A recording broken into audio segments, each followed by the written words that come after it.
दोस्तों आज हम बात करने वाले हैं किसी भी व्यक्ति के स्वभाव के बारे में। यदि आप अपने आसपास के किसी भी व्यक्ति के बारे में ज्यादा से ज्यादा जानना चाहते हैं तो आपको उसके स्वभाव के बारे में जानना पड़ेगा।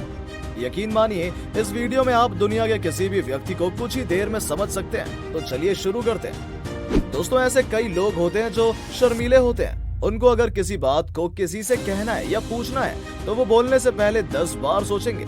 अगर आप भी उनमें से एक हैं तो आज से आप सुनने वालों की भीड़ में रहोगे। दोस्तों ये कहावत आपने जरूर सुनी होगी, काम अधिक बातें कम, लेकिन इतना कम नहीं कि उस कम से आपको कोई काम ही ना हो।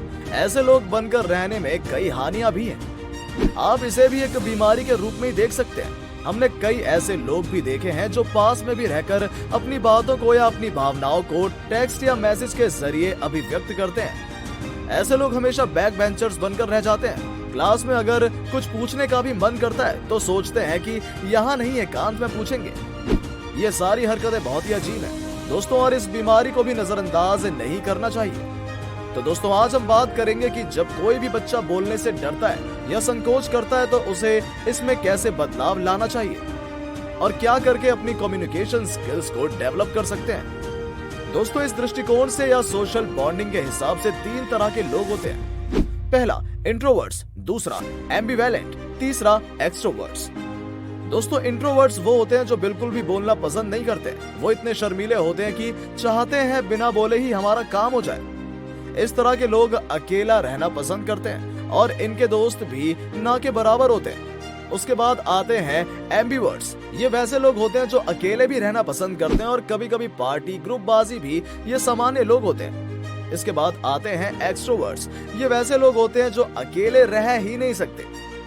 इनको हमेशा भीड़ वाली जगह पसंद होती है। ये लोगों से मिलना जुलना काफी पसंद करते हैं। ये वो लोग होते हैं जो 2 घंटे की ट्रेन की सफर में भी अजनबियों से दोस्ती कर लेते हैं। दोस्तों आज हम बात करने वाले हैं इंट्रोवर्ट्स के बारे में, जो लोग काफी कम बोलना पसंद करते हैं। सबसे पहले हम कुछ पॉइंट जानेंगे कि क्या करके हमें अपनी आवाज में कॉन्फिडेंस लाना होगा। नंबर 1, सबसे पहले हमें get out from your comfort zone. जी हाँ दोस्तों, सबसे पहले हमें इससे निकलना होगा कि नहीं हम अकेले ही ठीक है। आप दोस्तों के बीच रहना शुरू करो, उनसे बातें करो, कुछ लोगों से दोस्ती बढ़ाओ और उनके बीच रहकर कंफर्ट रहना सीखो। दोस्तों के बीच भी सहजता महसूस होनी चाहिए। दोस्तों अकेले रहने से आपके अंदर कई सारे डर पैदा हो जाएंगे, जैसे कि भीड़ में रहने का डर, स्टेज पर जाने का डर, बोलने का डर। आपने ऐसे कई लोगों को देखा होगा कि अकेले में उनसे अपनी स्पीच बहुत सही से दी जाती है, मगर स्टेज पर जाते ही वो सब कुछ भूल जाते हैं। ये सब सिर्फ और सिर्फ डर के कारण होता है। दोस्तों इसे दूर करने के लिए आप ज्यादा से ज्यादा लोगों से मिलो। कुछ खरीदने जाओ तो मोल भाव करो। ट्रेन या बस में भी जब सफर करो तो उनसे बातें करो, उनके बारे में पूछो।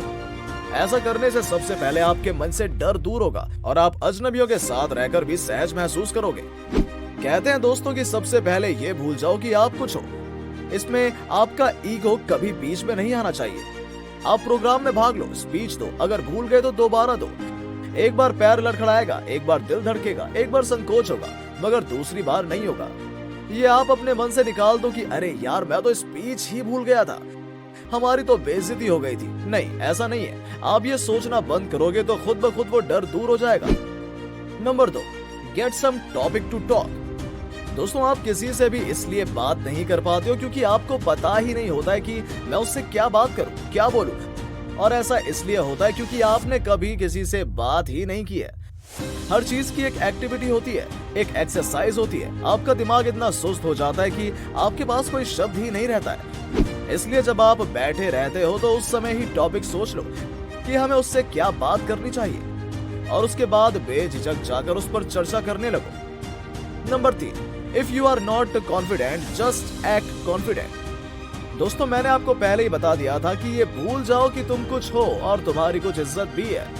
आप अगर लड़खड़ा भी रहे हो तो सोचो कि कुछ नहीं होगा।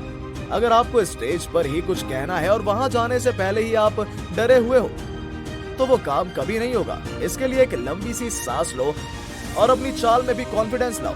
कुछ पल के लिए आंखें बंद कर लो और अपने आप को ये विश्वास दिलाओ कि आप ये काम बड़ी आसानी से कर सकते हो। यहाँ पर चाहो तो अपने भगवान को भी याद कर सकते हो।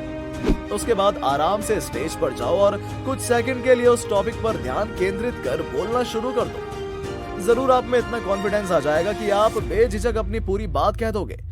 इसके लिए 3 इडियट्स में भी एक बहुत ही अच्छी बात कही गई है कि ये जो दिल है ना, ये बड़ा डरपोक और बेवकूफ है। ये आपसे हमेशा पूछेगा कि बाहर सब ठीक तो है। आप इसे बस कह दो ऑल इज वेल, बस ये भी मान लेगा कि हाँ बाहर सब बढ़िया है। Number 4, see things as an opportunity not as a threat. आपको जब भी कहीं बोलने का मौका मिले आप उसे अवसर समझो। आपके मुंह से कभी ये नहीं निकलना चाहिए कि कहाँ फंस गया यार, इनको सिर्फ मैं ही मिला था, अरे यार अब मुझे बोलना पड़ेगा। इस तरीके के कोई भी शब्द आपके मन में नहीं आने चाहिए। इसकी बजाय आपके मन में ये आना चाहिए कि चलो अब मेरी बारी है, अब मेरी बातें ये लोग सुनेंगे, मुझे सबसे बढ़िया बोलना है, अब मजा आने वाला है। अगर आपके मन में ये ख्यालात आने लगे तो आपको बहुत अच्छे से सोच समझकर बोलना है। सही स्पीच देने के लिए, अच्छे शब्दों का इस्तेमाल करने के लिए पहले आपको प्रैक्टिस करनी पड़ेगी। आप किसी भी साधारण टॉपिक पर 10 मिनट बोलकर देखो। आप अपनी टी शर्ट के बारे में बोल सकते हो, कलम पर बोल सकते हो, आपको जो भी ठीक लगता है उस पर आप बोलना शुरू करो। ऐसा करने से आपके अंदर किसी भी टॉपिक पर बोलने की क्षमता आ जाएगी। अपनी याददाश्त बढ़ाओ, कई तरीके से मेंटली एक्टिविटी करो। उदाहरण के तौर पर जब आप सड़क पर चल रहे हो तो जब भी किसी नंबर प्लेट पर आपकी नजर पड़े, उस नंबर को किसी तरह से जोड़ घटा गुणा भाग देकर 1 या 0 लाने की कोशिश करो। पजल सॉल्व करो। इस तरीके से एक्टिविटी से आपके माइंड तेज हो जाएगा। Number 5, make a daily habit of communicating with strangers. दोस्तों इसके लिए आपको ज्यादा मेहनत करने की जरूरत नहीं है। आप जहां भी होते हो वहां के अजनबी लोगों से बात करो, उनसे उनकी बातों का सवाल जवाब करो। इससे आपकी नॉलेज भी बढ़ेगी और आप में कम्युनिकेशन स्किल्स भी डेवलप होगी। ज्यादा लोगों से दोस्ती करो और उनकी बातों में अपने थॉट्स रखो, उनकी बातों पर अपनी राय दो।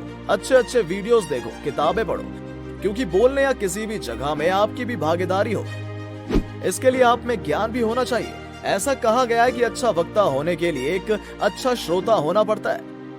इसलिए आप अपना ज्ञान बढ़ाओ, अपने आप को ऐसा बना लो कि कोई भी टॉपिक चल रहा हो तो वहां पर आप अपनी बात को रख पाओ।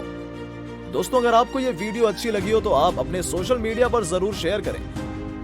उम्मीद करते हैं कि आपने ये फैक्ट बाबा हिंदी चैनल अब तक सब्सक्राइब कर लिया होगा। अगर आपके पास किसी भी तरह के सुझाव हैं तो कमेंट बॉक्स में जरूर बताएं, ताकि हम अगली वीडियोस को और बेहतर बना सकें। चलिए मिलते हैं एक नई वीडियो के साथ, तब तक के लिए नमस्कार।